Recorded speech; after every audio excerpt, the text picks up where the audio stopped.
Hi, it's Friday Feathered Facts again. This is Diana. And this is my buddy here, the male great horned owl. Now I'm going to try to tell you everything I know about great horned owls today, and hopefully I don't forget anything. There's a lot of stuff. This guy came into rehab after a traumatic fracture of his left wing, and in 2014 actually, so he has been here about 8 years. He was an adult when he came in, so we don't really know how old he was at that point because there's just no way to tell. But the average lifespan could be up to about 15 years, so this guy could be with us for quite a bit longer. We have this little routine we go through every morning when I go in to get him up on the days that I'm here, and it's common to most of the owls. There's a lot of beak clacking.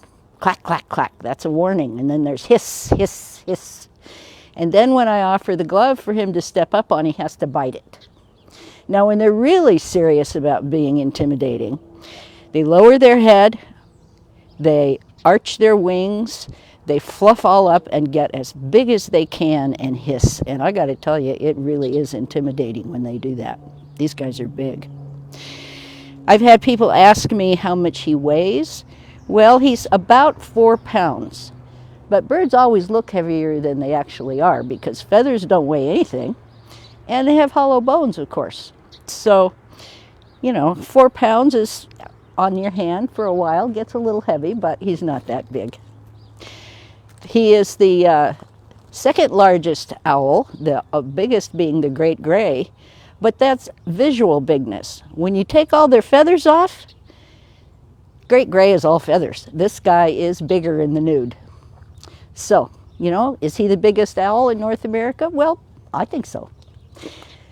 They're very successful as a species. They are everywhere in North America, all the way up to the Arctic Circle. They live in the tundra, they live in the prairie, in the forests, in the mountains, and they are also urban dwellers. They live in the city. They build their own nests in trees, or they might steal somebody else's stick-built nest that looks pretty good. They also will nest on ledges and in crannies, nooks, things like that. He's staring at me. Last year, a pair built a nest in a tree on the front lawn of the courthouse here in Helena.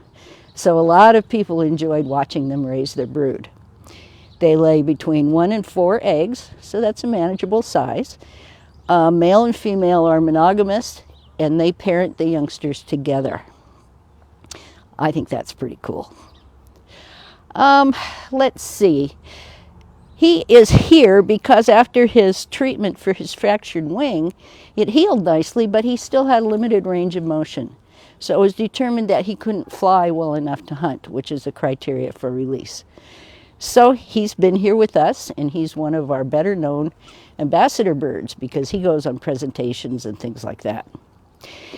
Now, something that makes owls unique, they are different from other raptors, and I think this is way cool.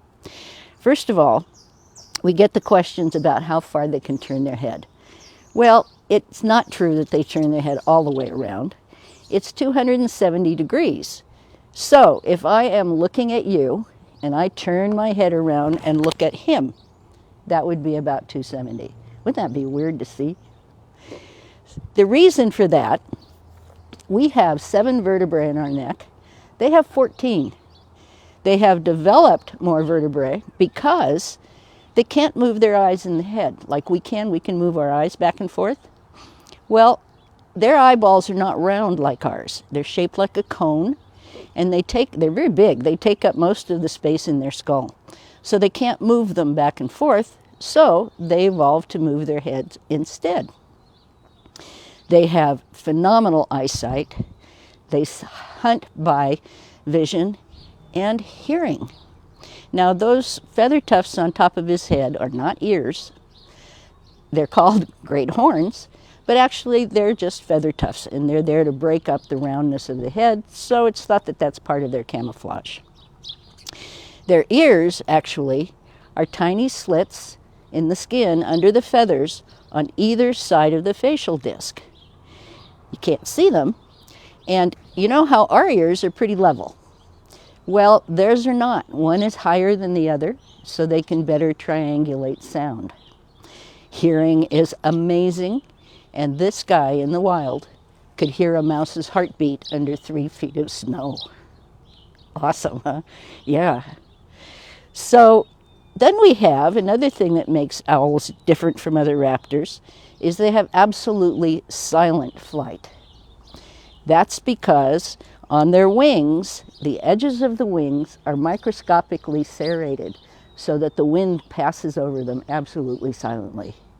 If you're close enough to any other bird when it's flying, you can hear it fly. You can hear its wings. You can hear the wind over its wings. But not with these guys. They're absolutely silent. Then we get down here to the business end. These talons. Now notice the big heavy glove I'm wearing.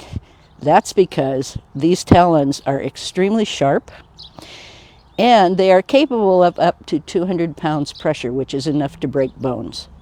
So if he took a notion to, he could easily crush my hand. But he has no reason to do that. They eat in the wild, and this is another reason they're such a successful species.